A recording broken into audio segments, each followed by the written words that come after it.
नमस्कार, Haribhoomi news bulletin में आपका स्वागत है। आज 30 अक्टूबर 2025 को कार्तिक माह के शुक्ल पक्ष की अष्टमी तिथि है। राहु काल दोपहर 1:27 से 2:50 बजे तक रहेगा। हरियाणा में आज हिसार समेत कई जिलों में बारिश की संभावना है। बारिश के कारण सुबह और रात के तापमान में और ज्यादा गिरावट आएगी। अब नजर डालते हैं आज के प्रमुख हेडलाइंस पर। अयोध्या में राम मंदिर के शिखर पर लहराएगा 11 किलो की धर्म ध्वजा। 26 नवंबर से खुलेगा पूरा मंदिर परिसर। चक्रवात मैंथा का कहर, तेलंगाना के स्कूल डूबे, कार ट्रक बहे। ओडिशा में रेड अलर्ट, 11,000 लोगों को निकाला गया। मोदी जी ट्रंप से डरते हैं, बिहार में राहुल गांधी जी ने किया दावा। नीतीश पर बीजेपी के रिमोट कंट्रोल से चलने का आरोप। ट्रंप ने पीएम मोदी को बताया सबसे अच्छा दिखने वाले इंसान। ट्रेड डील जल्द होने का दावा किया। पाकिस्तान में लश्कर कर रहा है महिलाओं का ब्रेन वॉश। हाफिज सईद की बहनें पढ़ा रही हैं जिहाद का पाठ। सीमा पर शांति के लिए भारत चीन प्रतिबद्ध। चुशूल मोल्दो में हुई 23वीं कोर कमांडर स्तर की वार्ता। अब खबरें विस्तार से। सबसे पहले बात करते हैं अयोध्या में राम मंदिर की। भगवान राम का मंदिर बनकर तैयार हो चुका है और प्रधानमंत्री नरेंद्र मोदी 25 नवंबर को मंदिर के मुख्य शिखर पर धर्म ध्वजा फहराएंगे। केसरिया रंग की ये ध्वजा राम राज्य की परंपरा का प्रतीक होगी और ये सूर्य, ओम और अयोध्या के शाही वृक्ष काविदार के चिन्ह बने हैं। ये आयोजन विवाह पंचमी के दिन होगा जब अयोध्या में भगवान राम और सीता माता का विवाहोत्सव मनाया जाता है। मंदिर के 161 फीट ऊंचे शिखर पर 42 फीट का स्तंभ लगाया गया है। इस स्तंभ पर 22 फीट लंबी और 11 फीट चौड़ी ये भगवा पताका लहराएगी जिसका वजन 11 किलो है। इसे विंड रेजिस्टेंट और वाटरप्रूफ बनाने के लिए नायलॉन की रस्सी का उपयोग किया गया है। ये ध्वज 360 डिग्री पर घूम सकेगा जिससे तेज हवाओं और आंधी तूफान में भी इसे कोई नुकसान नहीं होगा। प्रधानमंत्री मोदी मुख्य मंदिर के साथ ही परिसर में सभी 8 और मंदिरों के शिखर पर भी ध्वज फहराएंगे। भवन निर्माण समिति के चेयरमैन नृपेंद्र मिश्रा के अनुसार ध्वजारोहण के अगले दिन यानी 26 नवंबर से 70 एकड़ में फैला पूरा मंदिर परिसर श्रद्धालुओं के लिए खोल दिया जाएगा। श्रद्धालु रामलला के साथ 6 मंदिर, शेष अवतार, सप्तम मंडल और कुबेर नवरत्न टीला तक पहुंच सकेंगे। धार्मिक कार्यक्रम 21 नवंबर से शुरू होंगे जबकि मुख्य समारोह 25 नवंबर की सुबह 10:30 बजे से दोपहर 12:30 बजे तक चलेगा। समारोह के लिए देश विदेश के करीब 8,000 मेहमान आमंत्रित किए गए हैं जिनमें साधु संत और वीआईपी अतिथि शामिल हैं। सुरक्षा व्यवस्था सख्त रखी जाएगी और हर अतिथि को आधार कार्ड से लिंक एक स्पेशल कोड वाला पास जारी किया जाएगा ताकि दुरुपयोग ना हो सके। चक्रवात मैंथन के आंध्र प्रदेश के मछलीपट्टनम तट से टकराने के बाद तेलंगाना और ओडिशा समेत कई राज्यों में भारी तबाही मची हुई है।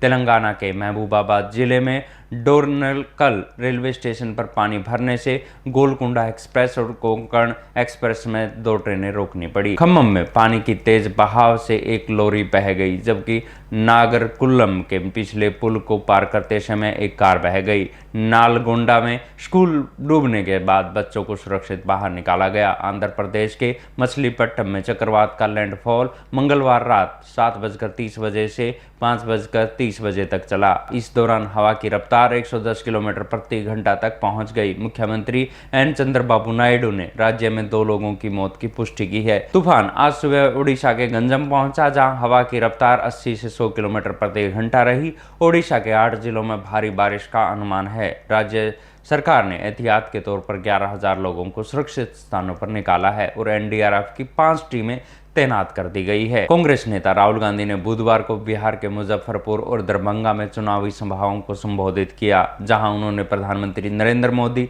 और मुख्यमंत्री नीतीश कुमार पर तीखे हमले किए। दरभंगा में राहुल गांधी ने सबसे बड़ा हमला ऑपरेशन सिंदूर को लेकर किया। उन्होंने दावा किया कि प्रधानमंत्री मोदी अमेरिकी राष्ट्रपति डोनाल्ड ट्रंप से डरते हैं और ट्रंप के कहने पर ही ऑपरेशन सिंदूर रोका गया था। राहुल ने पीएम मोदी को चैलेंज दिया कि वो बिहार आकर कहें कि ट्रंप झूठ बोल रहे हैं। उन्होंने आरोप लगाया कि वोट के लिए मोदी कोई भी नाटक या ड्रामा कर सकते हैं। अगर आप मोदी जी को नाचने के लिए कहेंगे तो वो नाचने भी लगेंगे। उन्होंने यमुना में स्नान का ड्रामे का जिक्र भी किया। मुजफ्फरपुर में उन्होंने पलायन और बेरोजगारी का मुद्दा उठाया। कहा कि बिहार के युवा बाहर क्यों जाएं यहीं कारखानों में रोजगार मिलना चाहिए। उन्होंने नीतीश कुमार पर रिमोट कंट्रोल से चलने और बीजेपी के नियंत्रण में होने का आरोप लगाया। विधानसभा के नेता प्रतिपक्ष तेजस्वी यादव ने भी सभा को संबोधित करते हुए 20 साल पुरानी सरकार को बदलने का आह्वान किया और युवाओं से एक मौका देने की अपील की। अमेरिकी राष्ट्रपति डोनाल्ड ट्रंप ने बुधवार को साउथ कोरिया में हो रही एपेक सीईओ समिट में प्रधानमंत्री नरेंद्र मोदी की जमकर तारीफ की। ट्रंप ने मोदी को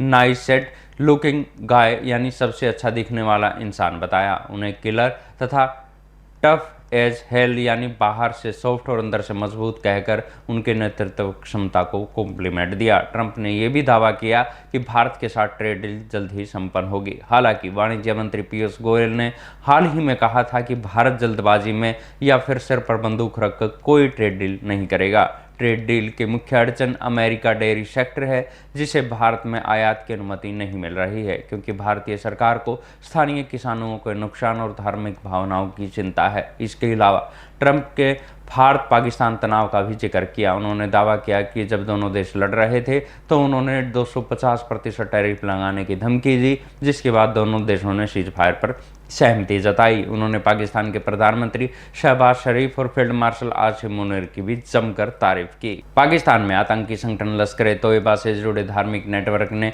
महिलाओं का ब्रेन वॉश करने के लिए अल्फियातुल जिहाद फी सफीलिया नाम से एक ऑनलाइन कोर्स शुरू किया है। इस कोर्स के जरिए महिलाओं का एक जिहादी ब्रिगेड तैयार किया जा रहा है, जिसकी क्लासें पाकिस्तान के कई शहरों में चल रहे कोचिंग सेंटरों से संचालित हो रही है। सूत्रों के मुताबिक इस क्लास का संचालन हाफिज सईद के मार्गदर्शन में हो रहा है और उसकी बहनें महिलाओं को जिहाद का पाठ पढ़ा रही हैं। आयोजक दावा कर रहे हैं कि 25 अक्टूबर 2025 से शुरू हुए इस कोर्स में अल्लाह के रास्ते में जिहाद से जुड़ी 1000 हदीसों की व्याख्या कराई जाएगी। ये क्लास जूम पर हर हफ्ते 5 दिन रात 8 बजे से सुबह 7 बजे तक चलती है। क्लास के लिंक, पासवर्ड और रिकॉर्डिंग को गोपनीय रखने के लिए सख्त जोर दिया गया है। प्रतिभागियों के लिए समय का सख्ती से पालन और पिछला सबक याद रखना अनिवार्य है। सुरक्षा एजेंसियों का मानना है कि ये पहल महिला कैडर तैयार करने की रणनीति का हिस्सा है। भारतीय सुरक्षा एजेंसियां इस घटनाक्रम के बाद सतर्क हो गई हैं क्योंकि ये केंद्र ऑपरेशन सिंदूर के दौरान लश्कर के हेडक्वार्टर के नष्ट होने के बाद आईएसआई और पाक आर्मी की सरपरस्ती में खोले जा रहे हैं। भारत और चीन के सैन्य कमांडरों के बीच कोर कमांडर स्तर की 23वीं वार्ता 25 अक्टूबर को चुशुल मोल्दो सीमा बैठक बिंदु पर की गई। बैठक का मुख्य उद्देश्य सीमा पर सैन्य तैनाती से जुड़े मुद्दों को बातचीत के जरिए सुलझाना और क्षेत्र में शांति बनाए रखना था। विदेश मंत्रालय के अनुसार दोनों पक्षों ने पिछले वर्ष हुई 22वीं बैठक के बाद हुई प्रगति पर संतोष व्यक्त किया। मंत्रालय के अनुसार दोनों पक्षों ने पिछले वर्ष हुई 22वें बैठक के बाद प्रगति पर संतोष व्यक्त किया और माना कि भारत और चीन सीमा क्षेत्रों में शांति और स्थिरता बनी हुई है। दोनों पक्ष सीमा से जुड़े किसी भी जमीनी मुद्दे को हल करने के लिए मौजूदा तंत्रों का उपयोग जारी रखने पर सहमत हुए हैं, जिससे स्थिरता और आपसी विश्वास बना रहे। इससे पहले रक्षा मंत्री राजनाथ सिंह ने लोंगेवाला के अग्रिम इलाकों का दौरा कर सीमा सुरक्षा की समीक्षा की थी। उन्होंने कहा था कि भारत की नीति स्पष्ट है, संवाद भी होगा और सीमा पर हमारी तैयारी भी अटूट रहेगी। ये वार्ता गलवान संघर्ष से उत्पन्न तनाव को कम करने की कोशिशों का एक अहम हिस्सा है। ऐसी ही खबरों से जुड़े रहने के लिए देखते रहिए हरिभूमि टीवी और अधिक खबरों को विस्तार से जानना है तो हरिभूमि अखबार पढ़ें या हरिभूमि की वेबसाइट पर जाएं।